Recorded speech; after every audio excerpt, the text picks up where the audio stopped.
তারুণ্যের রাষ্ট্রচিন্তা তৃতীয় সংলাপে জনাব আমাদের সবার শ্রদ্ধেয়, আমরা যাকে পছন্দ করি এবং ঐক্যমত্য কমিশনে যার ক্ষুরধার যুক্তি, তথ্য উপাত্ত এবং বিশেষ করে আমি যে বিষয়টা লক্ষ্য করি, উনি যখন ঐক্যমত্য কমিশনে ঢুকেন উনি 3 ব্যাগ বই নিয়ে ঢুকেন। মানে উনি ঢুকেন 1 ব্যাগ আর ওনার পাশে 2 ব্যাগ বই নিয়ে অন্যরা যান। তো এই বিষয়টা আমি পার্টিকুলারলি নোটিস করেছি বেশ কয়েকবার। তো জনাব সালাউদ্দিন আহমদ সহ অন্যান্য যারা উপস্থিত আছেন, আমার বক্তব্যের মধ্যেও নাম আসবে সবাইকে শুভেচ্ছা জানাচ্ছি। আজকে তারুণ্যের সংলাপে আমাকে যে প্রশ্নটা করা হয়েছে, এই প্রশ্নের একটা প্রিসাপোজিশন আছে অলরেডি। যেমন এখানে বলা হয়েছে যে মানুষের যে আশা আকাঙ্ক্ষা ছিল তার মানে এটা শেষ হয়ে গিয়েছে। তারপরে প্রশ্নটা হচ্ছে, এখানে বলা হয়েছে যে আস্থা ধরে রাখতে পারছেন না, তার মানে এটা কনক্লুশনে পৌঁছাই গেছে অলরেডি। তারপরে হচ্ছে অনেকটা ব্যর্থ হয়েছে। তো অনেকগুলো প্রিসাপোজিশন থেকে আজকের বক্তব্যটা হচ্ছে, প্রশ্নটা করা হয়েছে। আমি ইন্ডিভিজুয়ালি আমি প্রত্যেকটা বিষয় কম্প্রিহেন্সিভভাবে আমি অ্যাড্রেস করব। 1 নম্বর বিষয়, আমরা যখন এই গভর্নমেন্ট গঠন করি, আমাদের এনসিপি শুরুতে বৈষম্য বিরোধী ছাত্র আন্দোলন যখন আন্দোলনের নেতৃত্বে আসে, তখন এই আন্দোলনে ফেসিবাদ বিরোধী প্রত্যেকটা রাজনৈতিক দলের, বিশেষ করে ছাত্র সংগঠনের যারা আছে, তারা এই বৈষম্য বিরোধী ছাত্র আন্দোলনে বৈষম্য বিরোধীর ব্যানারে অংশগ্রহণ করেছিল। কিন্তু পরবর্তীতে আমরা দেখেছি সবাই যার যার রাজনৈতিক প্ল্যাটফর্মে ফিরে গিয়েছে এবং এই গভর্নমেন্টের সব রেসপন্সিবিলিটি আমাদের নিতে হয়েছে। আমাদের স্ট্যাটাসটা হয়েছিল এমন, রেসপন্সিবিলিটি উইদাউট অথরিটি। এই গভর্নমেন্টের ফরমেশনটা যদি দেখেন, এই গভর্নমেন্টের যত দায়, যত ব্যর্থতা, সব ব্যর্থতা হচ্ছে এনসিপির। কিন্তু এই গভর্নমেন্টে যারা আছে, এই গভর্নমেন্টে বিএনপির অংশগ্রহণ রয়েছে। আমি বিএনপির অংশগ্রহণ বলতে আমি বুঝাচ্ছি না যে সরাসরি বিএনপির রাজনীতির সাথে সম্পৃক্ত এমন কোনো মানুষ এখানে আছে। এখানে জামাতে ইসলামীর এখানে প্রপোজড অনেক এখানে উপদেষ্টা হয়েছে, এখানে বিএনপি প্রপোজড অনেকে উপদেষ্টা হয়েছে। কিন্তু এই গভর্নমেন্টের যত ধরনের ব্যর্থতা, যত ধরনের সীমাবদ্ধতা, আমাদের প্রত্যাশা এবং প্রাপ্তির মধ্যে যে দৃশ্যমান ব্যবধানটি রয়েছে, সেই ব্যবধানটির পুরোটা দায়ভার এনসিপির নিতে হয়েছে। অর্থাৎ এনসিপির এই রাজনীতিটা শুরু করেছে এই গভর্নমেন্টের দায় নিয়ে। এখন দেখেন, মানুষ এনসিপি থেকে অনেক বেশি প্রত্যাশা করেছে। প্রত্যাশার যে মাত্রাটা সেটা ছিল আকাশচুম্বী। কারণ ক্রিয়াশীল যে রাজনৈতিক দলগুলো রয়েছে, সেই রাজনৈতিক দলগুলোর যেই গতানুগতিক রাজনৈতিক সংস্কৃতি, সেটি মানুষকে ইতিহাসের স্তরে স্তরে মানুষকে হতাশ করেছে। সেই জায়গা থেকে এনসিপির কাছে নতুনত্ব প্রত্যাশা করেছে। আমরা এনসিপি যদি আমাদের কার্যক্রমগুলো দেখি, একটা রাজনৈতিক দল যদি দাঁড়াতে চায়, 3টা বিষয়ের সাথে প্রচলিত রয়েছে, 3টা বিষয়ের সাথে তার কম্প্রোমাইজ করতে হয়। 1 নম্বর বিষয় এক্সিস্টিং মিডিয়া, 2 নম্বর বিষয় ব্যুরোক্রেসি, 3 নম্বর বিষয় ওই স্টেটের মিলিটারি। আমরা দেখেছি ক্রিয়াশীল যে রাজনৈতিক দলগুলো রয়েছে 2009 পরবর্তী সময়ে কিভাবে বিএনপিকে, জামাতে ইসলামকে কিভাবে এই মিডিয়া, এই ব্যুরোক্রেসি এবং মিলিটারি তাদের মৃত্যুর বৈধতা উৎপাদন করেছে। আমরা দেখেছি কিভাবে তাদেরকে রাজনৈতিকভাবে তাদেরকে নির্যাতন এবং নিপীড়নের মধ্য দিয়ে তাদের প্রত্যেকটি হত্যার কিভাবে বৈধতা উৎপাদন করেছে। কিন্তু অত্যন্ত দুঃখজনক বিষয় এবং পরিতাপের বিষয়, অভ্যুত্থান পরবর্তী সময়ে এই ফ্যাসিস্ট 3টি অপশক্তির বিরুদ্ধে এনসিপিকে একা লড়ে যেতে হয়েছে।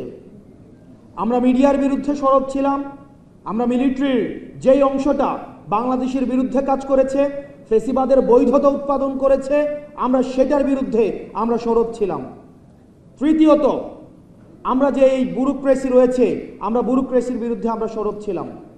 একই সাথে যেই অলিগার্ক শ্রেণী, যেই ব্যবসায়িক শ্রেণী এই ফ্যাসিবাদকে ফুয়েল দিয়েছে, ফ্যাসিবাদকে চিন্তার জগতে, বুদ্ধির জগতে অর্থ দিয়ে এই হাসিনাকে খুনি হাসিনা হতে সহায়তা করেছে, সেটার বিরুদ্ধে আমাদের সুস্পষ্ট অবস্থান ব্যক্ত করেছি। কিন্তু অত্যন্ত দুঃখজনক বিষয়, এই জায়গাগুলোতে বাংলাদেশ জাতীয়তাবাদী দল বিএনপি এবং জামাতে ইসলামী সহ ফেসিবাদ বিরোধী যে রাজনৈতিক দলগুলো রয়েছে, সেই রাজনৈতিক দলগুলোর কাছ থেকে আমাদের প্রত্যাশা ছিল অনেক বেশি। 5ই আগস্ট পরবর্তীতে যেই ফাইটটি হয়েছে এই ফেসিবাদী কাঠামোর বিরুদ্ধে, এই কাঠামোর বিরুদ্ধে অনেকটা এনসিপিকে একাই লড়ে যেতে হয়েছে।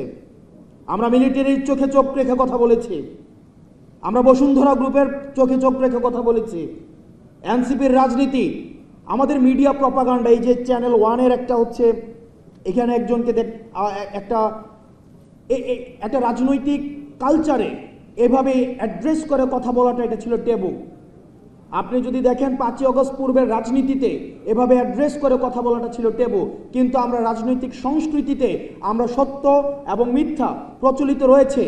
আমাদের পৃথিবীতে কথা 3 ধরনের: সত্য কথা, মিথ্যা কথা এবং হচ্ছে রাজনৈতিক কথা। আমরা সত্য এবং মিথ্যার মাঝখানে যে গ্রে লাইন, এনসিপি সে গ্রে লাইনে অবস্থান করেনি। আমরা সত্যকে সত্য বলেছি, মিথ্যাকে মিথ্যা বলেছি। আমরা দেখেছি মিডিয়া ট্রায়ালের মধ্য দিয়ে এনসিপির নেতাকর্মীদেরকে কিভাবে চরিত্র হনন করা হয়েছে। আমাদের বৈষম্য বিরোধী ছাত্র আন্দোলনের যেসব নেতাকর্মী রয়েছে, অনেকের চাঁদাবাজির যে বিষয়গুলো রয়েছে সেটির দায়ভারও আমাদেরকে নিতে হয়েছে। উপদেষ্টাদের যে সীমাবদ্ধতা রয়েছে সেটির দায়ভারও আমাদেরকে নিতে হয়েছে। আমরা দেখেছি, আমরা 5ই আগস্টে আমরা কক্সবাজার গিয়েছি, সেখানে মিডিয়া ফ্রেমিং করে উপাত্ত, তথ্য উপাত্ত সহ একদম লাইভে প্রচার করা হয়েছে আমরা হাসের সাথে মিটিং করে ফেলেছি, লাউঞ্জে দেখা হয়েছে, অথচ হাস হচ্ছে ওয়াশিংটনে। এই মিডিয়ার মধ্য দিয়ে এটা থেকে আমাদের শিক্ষা নিতে হবে। 5ই আগস্টের পূর্ববর্তী সময়ে বিএনপির প্রত্যেকটা কার্যক্রমকে হত্যাযোগ্য কার্যক্রম হিসেবে সম্মতি উৎপাদন করেছে মিডিয়া। আমাদের ভুলে গেলে চলবে না। কিছুক্ষণ আগে আবিদ ভাই কথা বলছিলেন, হামিম কথা বলছিলেন, আমরা একটা জেনারেশনাল একটা ফাইটের মধ্যে রয়েছি। তরুণ প্রজন্ম এবং পূর্ব প্রজন্মের এই জেনারেশনাল ফাইটটাকে আমাদের ডিকোড করতে হবে। আজকে আপনারা যারা মনে করছেন এই মিডিয়ার যে ধরন, আমরা মিডিয়া বিমুখ না, আমরা মিডিয়া বিরোধী না, কিন্তু আমরা বারবার যেটা বলে এসেছি, মিডিয়াকে বস্তুনিষ্ঠ হতে হবে। আমরা দেখেছি যেই মিডিয়া ফেসিবাদের প্রত্যেকটা কার্যক্রমকে বৈধতা দিয়েছে, আমরা দেখেছি যেই পত্রিকা বলেছে যে বিদেশে বসে তারেক জিয়া বাংলাদেশের বিরুদ্ধে কার্যক্রম করছে, আজকে সেই পত্রিকার আমরা ফ্রন্ট পেজে দেখছি যে তারেক জিয়া বাংলাদেশকে নিয়ে ভিশনারি চিন্তা করছেন। আপনি যদি এই দ্বিমুখী আচরণকে আপনি ডিকোড করতে না পারেন, তাহলে ভবিষ্যতের যে অন্ধকার, যে অদৃশ্য ছায়ার কথা আবিদ ভাই বলেছেন, সেই অদৃশ্য ছায়ার আপনাকে খুব শীঘ্রই সেই ছায়ার মধ্যে আপনাকে করাল গ্রাসে বন্দী হয়ে যেতে হবে। আমাদের রাজনীতি বন্দী হয়ে গিয়েছে, বন্ধক হয়ে গিয়েছে আমাদের ব্যবসায়ীদের কাছে, বসুন্ধরার কাছে।